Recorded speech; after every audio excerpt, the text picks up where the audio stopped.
Two Valley teenagers found dead near Mount Ord in the Tonto National Forest. And the Maricopa County Sheriff's Office, they're investigating it as a double homicide. My worst nightmare. I can't.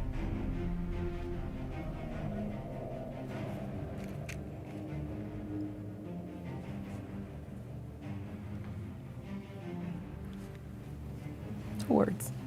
It was supposed to be a romantic getaway until the unthinkable happened. 17-year-old Evan Clark and his girlfriend, 18-year-old Pandora Kajorad, set out on a weekend camping trip in Arizona's Tonto National Forest, a place Evan knew like the back of his hand. They were young, in love, and just looking for a peaceful escape into nature. But within days, that peace was shattered. They were found dead, inside their tent. Still zipped up, no signs of struggle, no cries for help. It was as if death crept in while they slept. At first, it seemed like a tragic, isolated act of violence. But soon, whispers began to surface. Other strange deaths, similar patterns. Was this random or personal? Was someone stalking them? Or could this be the work of a serial killer? Let's unpack the chilling case of the high school sweethearts who took a romantic camping trip and were murdered in their tent.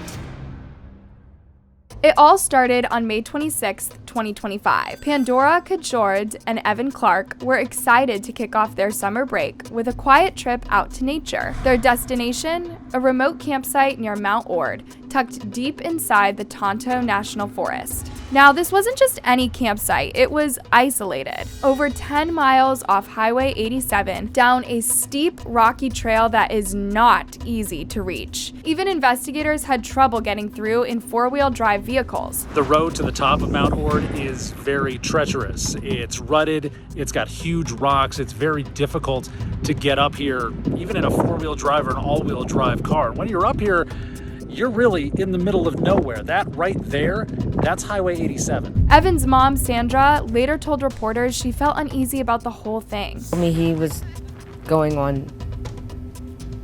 one of these camping trips, and my text message to him was, please don't go. But Evan had already made up his mind. He loved camping. According to his dad, Bill Clark, this exact spot was a part of the family's routine. So when Evan and Pandora packed up and headed out that afternoon, there was no hesitation. Pandora's parents were also in the loop. Nothing about the trip felt risky. It was supposed to be peaceful, familiar, just another weekend in the woods. But somewhere between their arrival and Tuesday morning, something shifted. That's when Evan's mom, Sandra, started to feel it. That gut deep, stomach-turning sense that something was wrong. He hadn't responded to her texts, and that wasn't like him. So she did what any terrified mother would do. She got into her car and drove straight up that mountain to the exact spot Evan told her he would be camping. But when she got there was nothing. No car, no gear, no sign of her son. On the morning of May 27th, authorities were alerted to a disturbing discovery deep inside Arizona's Tonto National Forest, not far from Mount Ord. Two bodies had been found. The scene was remote, almost secluded, and completely off-grid. The victims were identified as 18-year-old Pandora Kajorad and 17-year-old Evan Clark. They were discovered side by side, both shot to death. Their tent still zipped shut. Their personal belongings untouched. No blood trail, no sign of a struggle, no indication that they even had time to react. Truly just a tragic situation. MCSO confirming that 18-year-old Pandora Julesrud and 17-year-old Evan Clark were both shot to death. The sheriff's office says they are actively working this investigation right now, but still no word tonight on who may be responsible for this and why these two teens were killed. Authorities quickly ruled it a double homicide, but what they couldn't explain, and still haven't, is the why. Why them? Why there? Was this a random attack, or is there a predator out there hunting campers in the woods? The news of Evan and Pandora's deaths didn't just hit their hometown. It rattled everyone. This wasn't just sad, it was terrifying. Because if two normal, good kids could be murdered on a camping trip, what does that mean for the rest of us? People weren't just mourning, they were scared. Scary that it's just so close to home. And then their family. That's the next thing you think about is like, what are they going through? What happened to them? Are they going to get answers? I also would want to respect the people's families and not get into those personal details, but I would want to know how we can all be safe. Meanwhile, the people who knew Evan and Pandora are stuck asking one question no one can ever answer. Why? These weren't reckless teens. They weren't living dangerous lives. They were just normal teenagers. Sweet, funny, kind, full of hope. Evan especially had a way of lighting up a room. His friends say he was always joking, always smiling, the kind of person who could lift your mood with a single laugh. He was just bigger than life. He had the best personality, and he lifted all of us up all the time. But underneath all of that fun was a deeply thoughtful, tender soul. His parents called him an old soul, loving, respectful, sensitive. He was also their only child. Even though Evan's parents were divorced, Evan stayed close with both of them. His mom, Sandra, shared that he used to write her letters. Dear Madre, Letters Evan wrote his mother over the years. you deserve the world. Letters she says she's never treasured more. I'm so lucky and grateful to be your son because I have the best mom. He's every parent's, hope. And speaking as a father, he's exactly what I could hope for. Evan was also a well-known face at his schools. He made lasting friendships, played football, and excelled socially. Outside of school, he worked at Crumble Cookies, loved concerts, photography, fast cars, and spontaneous trips to Malibu. Interestingly, his passion for the outdoors was fairly new, something that developed over the past year, but his dad was all for it. He got very involved with hiking and camping in the last year or so, and I encouraged it as much as I could. So when Evan and Pandora left for the Memorial Day weekend trip, it felt like any other adventure. Evan's dad, Bill, still remembers their final evening together. They made dinner, shared a quiet conversation. He never could have imagined that would be the last time he would see his son alive. But when Monday rolled around and there was no word from Evan or Pandora, that sense of normalcy vanished. Panic crept in.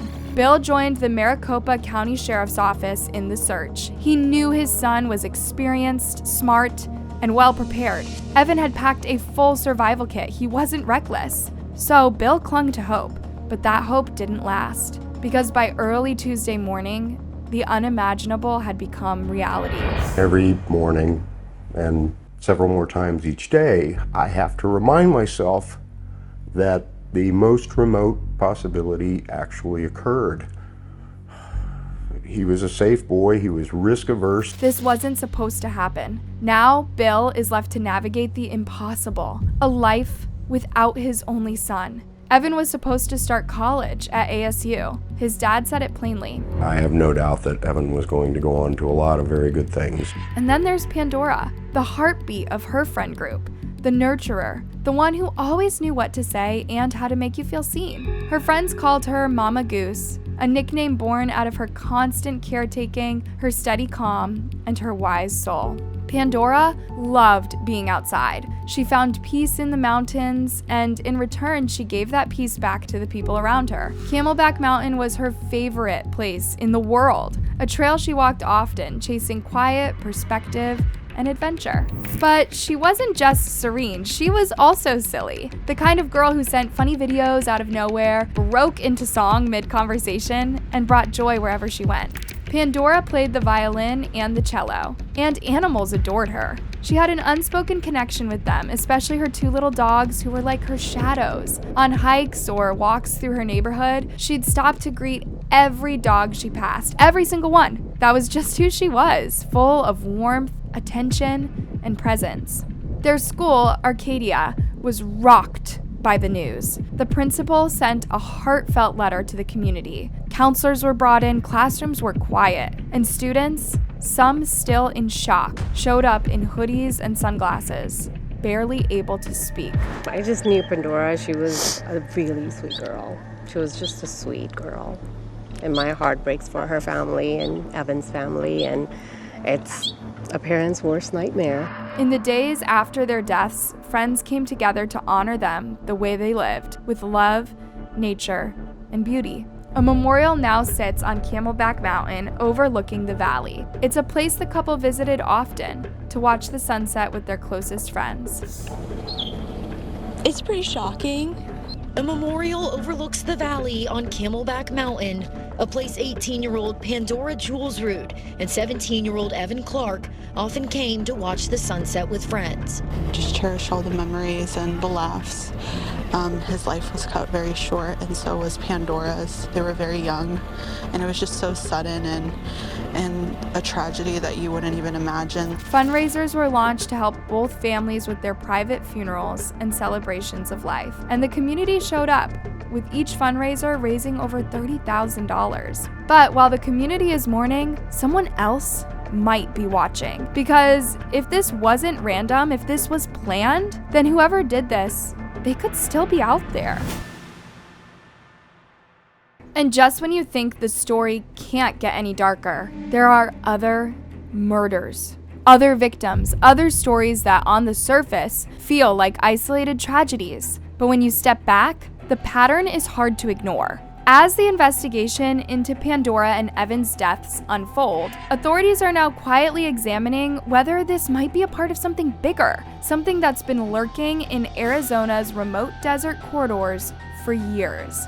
Let's rewind to 2020. Two brothers, Matthew and Philip Reagan, were found shot to death in Sawmill, Arizona, on the Navajo Nation reservation. Their SUV stuck in the mud about half a mile from where their bodies were eventually discovered. No arrests, no suspects, and no answers. Fast forward to September 2021. 31-year-old Leo Harry White was found shot multiple times in his vehicle off US 60. Investigators believe he was killed right there on the spot. And then there's the devastating story of 14-year-old Emily Pike.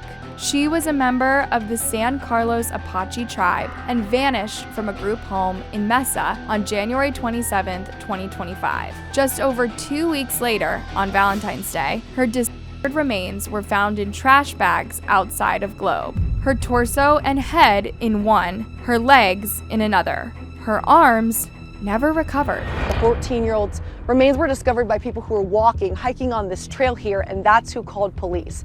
Now we know they were found down here dismembered in contractor trash bags. Her hands and her arms are still missing. The autopsy confirmed trauma to her face and head. 3 suspects were named in March, but again, no arrests. And just when you think this can't get more chilling, there's a case from way back in 1973. 17-year-old Kathy Kroger, a student at Arcadia High, and her 19-year-old boyfriend, James Burgoyne, were found shot to death in the desert. Same area, same method. Their killer was eventually caught and sentenced to life, but the similarities are haunting.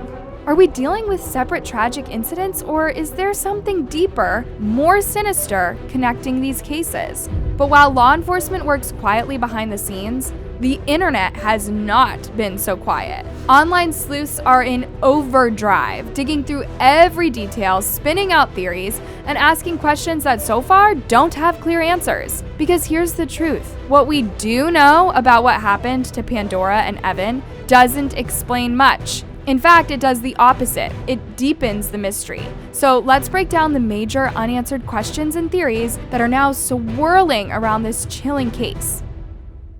At first glance, sure, this seems like the simplest explanation. A remote campsite, maybe someone stumbled across them and things went south. Law enforcement confirmed the couple's tent was zipped shut from the outside. Nothing had been taken.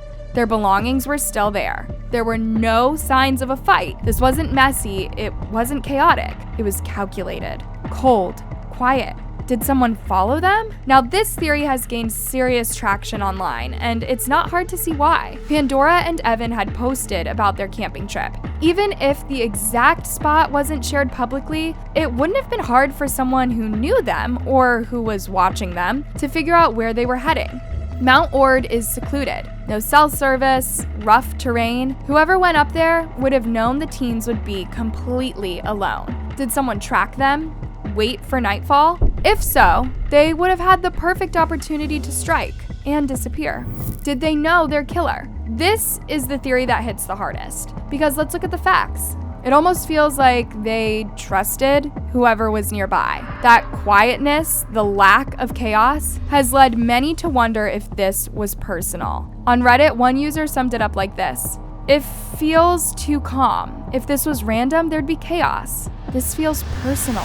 It's a chilling thought. And while investigators haven't publicly linked anyone in their circle to the murders, that doesn't mean the theory's off the table. There is also the Arizona camper killer theory. This one suggests that Pandora and Evan's deaths might be connected to a series of strange disappearances and killings in Arizona's remote forests over the last 5 to 10 years. No official link yet, but sleuths online have noticed a pattern. Then there's the idea of a third camper. Some Reddit users have questioned if maybe Pandora and Evan weren't alone. They point out that only these two were reported missing, yet the campsite itself looked almost too clean for just two people roughing it outdoors. It's one of those little details that just doesn't sit right. And finally, the darker, more fringe theories, the kind that you usually find lurking in the corners of the internet. Some speculate that they might have been targeted by someone random, maybe connected to online groups, cults, or watchers hiding in the wilderness. There's no shred of evidence backing this up, just the kind of wild speculation that pops up when a case is this mysterious and chilling. At the end of the day, all of this just highlights how much we still don't know about what really happened out there. Right now, Maricopa County Sheriff's Office is treating Pandora and Evan's deaths as a homicide. Investigators are asking anyone who is in or around Mount Ord in the Tonto National Forest over Memorial Day weekend to come forward. Even if you think what you saw or heard was nothing, it might be something. You can contact MCSO anonymously at 602-876-TIPS. If you're wondering how to support the families directly, I've linked their GoFundMe pages below. Every little bit helps, because while we wait for justice, they're still living through this nightmare. Now, I'd like to hear from you. What do you think happened? Was this a targeted or random attack? Or is there something more sinister at play? Write your theories in the comments, and if you thought this was wild, wait until you see what we have next. Meanwhile, like, subscribe, and hit the bell button so you don't miss it.